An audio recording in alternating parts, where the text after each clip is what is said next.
to do here. Hi everybody, we're here today to discuss, of course, Mahjong. And what we need to play, we need our tiles and of course a table, 4 players. Today we have 3. You can't, maybe Phyllis, you can bend down a little bit and say hi. They can't see you. Hi. Hi. There you go. And then Cindy. Hello. Hi. And then we're going to have a little ghost player here, and I will take that person's turn as well. You need 4 players and 152 tiles. A pair of dice and some instructions. And that's what we're going to do today. And we're going to start out by washing our tiles. But before we can wash our tiles, we need to make sure that they are all face down. So everybody wants to help make sure they're all face down. And then once that's done, we wash our tiles.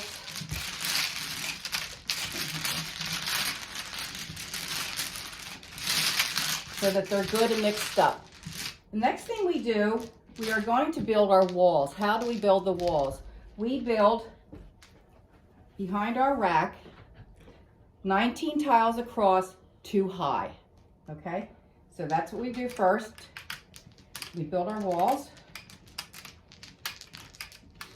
And then we are going to do a process called breaking the wall, finding out who's east, and then we will get into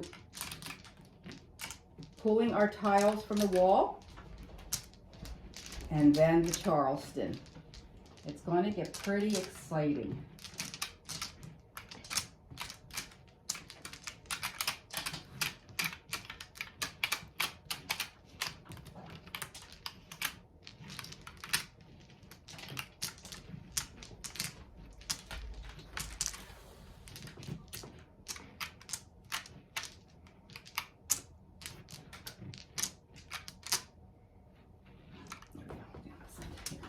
Okay, so everyone should have behind their rack 19 tiles, 2 high. 1, 2, 3, 4, 5, 6, 7, 8, 9, 10, 11, 12, 13, 14, 15, 16, 17, 18, 19. You want to make sure that you do have that 19.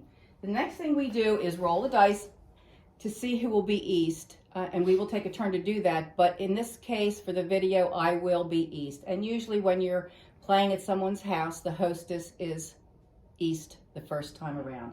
And east is the one who is more or less like the master of ceremonies. So all you do is roll. I had a 4. Cindy had a 9. And Phyllis had a 6. This ghost person here, they had a 10. So they would be east in a normal game. But today I'm going to be east, and the way we start is by rolling the dice. 6 on the dice was rolled, and we put the dice right next to our player on the right. And then the next thing we do, sometimes it can be a little hairy, we push our walls with that pusher out into the center of the table, and then we will draw back tiles the same amount as shown on our dice. So I had a 6, and I count 1, 2, 3, 4, 5, 6, and then we bring them back very carefully so that they don't fall against our rack just like that. So there's 6 sets of 2. 1, 2, 3, 4, 5, 6. The next step is to pull our tiles. Thank you, Phyllis. The next thing we do is to pull our tiles, and east begins by taking the first 4 tiles, followed by the player to her right is going to take 4. And it goes around like that. So everyone has 4 tiles. East takes another 4. Person to her right takes another 4, but now there's only 2 left. So what do? Our walls, as we talked about previously, come out from the left. So this wall would come out. These tiles would go in front, and then the next player will take their 4 tiles, followed by them, and then east.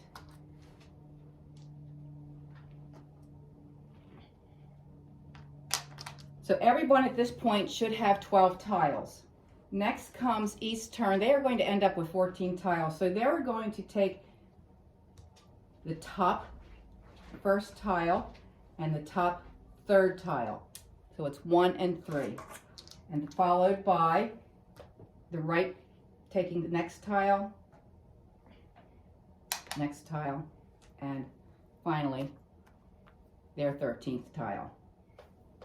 Then we get ready to rack our tiles. We put our tiles up on our racks.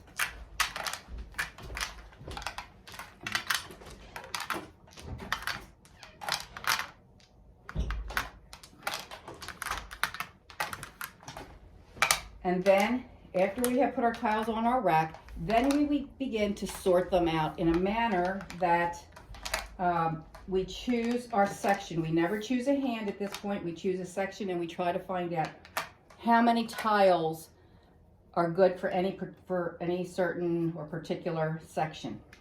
And how we set our racks up are with our winds and dragons on the right hand side, and our flowers and our flowers and jokers on the left. And then we do them in numerical order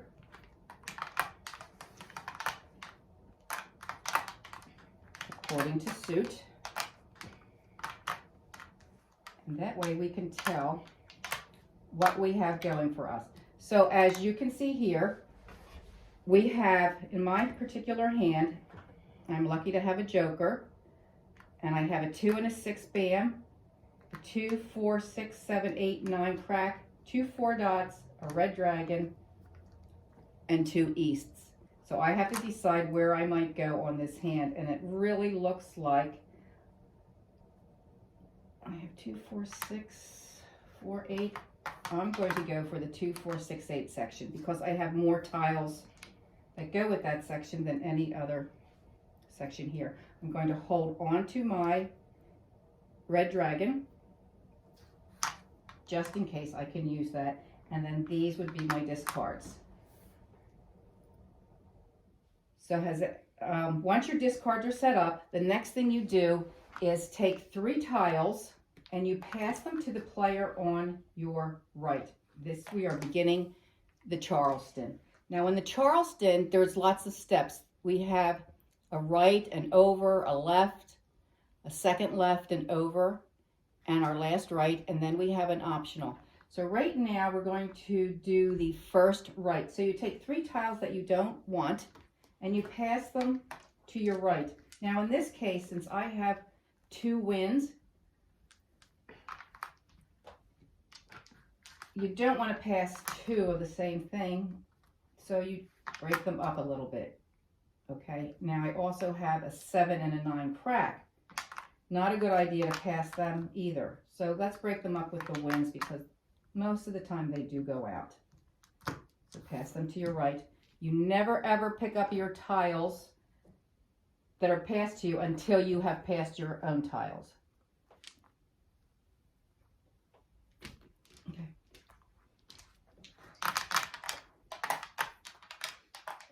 Okay. Now I'm looking at my tiles and I could almost go into the any like numbers section because I have 4 4s here. I could also do that. But you know what? Because that would be 6. I'm missing an 8. Let's get rid of, let's see, 2, 4, 5. Let's hold on to these because these are still, even though they are any like numbers section, they still work with my 2, 4, 6, 8. So next we do is an over, a pass over. When we pass over, we like to pass them like that. And one thing we have to remember is that we never ever pass a joker in a Charleston.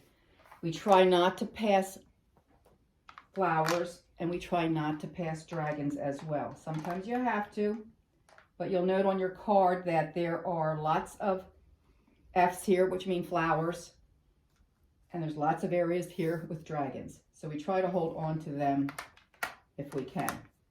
So look what I was dealt. I was dealt another 2 cracks. So we're really going pretty well for the 2, 4, 6, 8 section. And now we have our first left, which is also called a blind pass. You can do a blind pass if you don't have enough tiles to pass, which you see I do not here. I really want to hold on to these tiles as best I can. So what you do for a blind pass is, since you have to pass at least 3 tiles, I only have 2. I am going to pass them over to my left and say I owe you 1.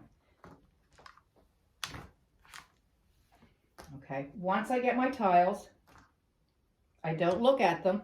I pick one out and pass it. That way they have their 3 tiles. I have only used 2 of my own, and I put my 2 on my rack.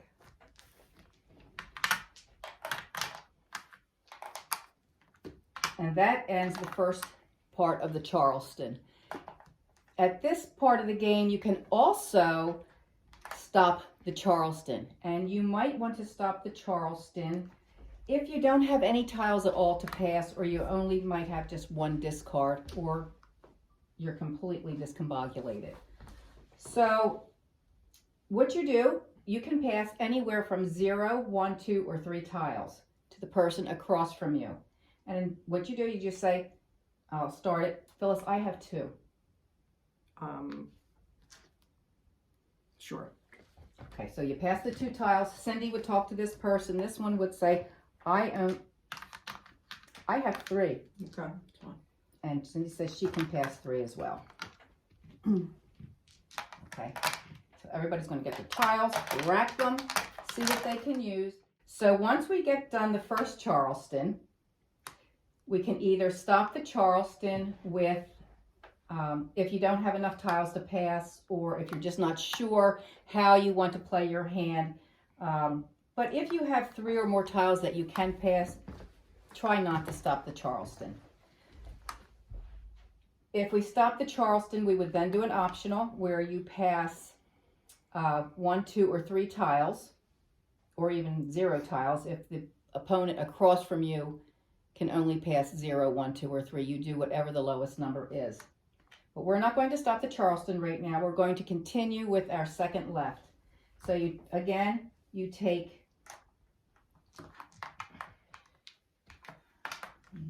3 tiles,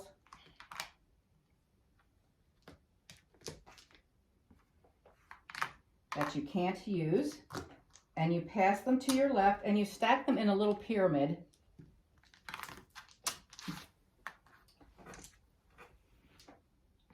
And then once everybody has their tiles, you rack them, and you have begun the second part of the Charleston. So our next move is across. Pass 3 tiles across.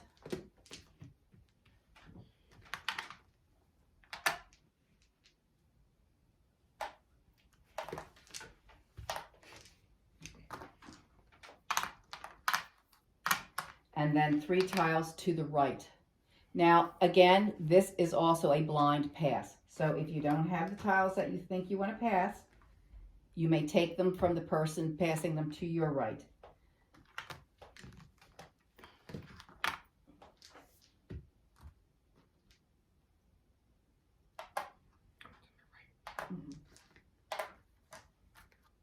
They would go here.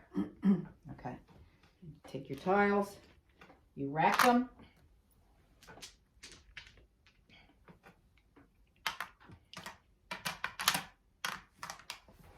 And then we do our optional.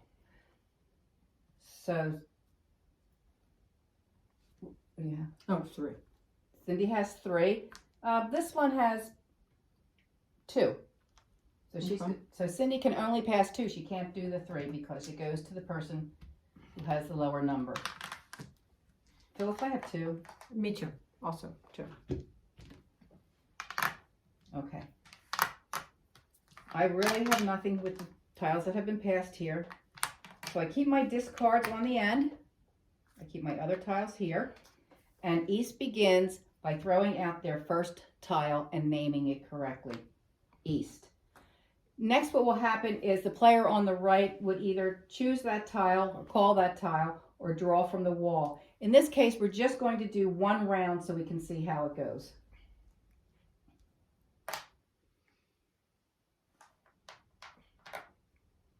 One dot. 5 crack. This one doesn't need it. They're going to get rid of a 5 crack as well. And now it's East's turn again. They don't need the 5 crack, so they draw from the wall. They got a flower. That's a good hand. That's a good tile to throw or to hold on to. And she's going to discard a 7 crack. And that's how the game progresses. So there you have the Charleston.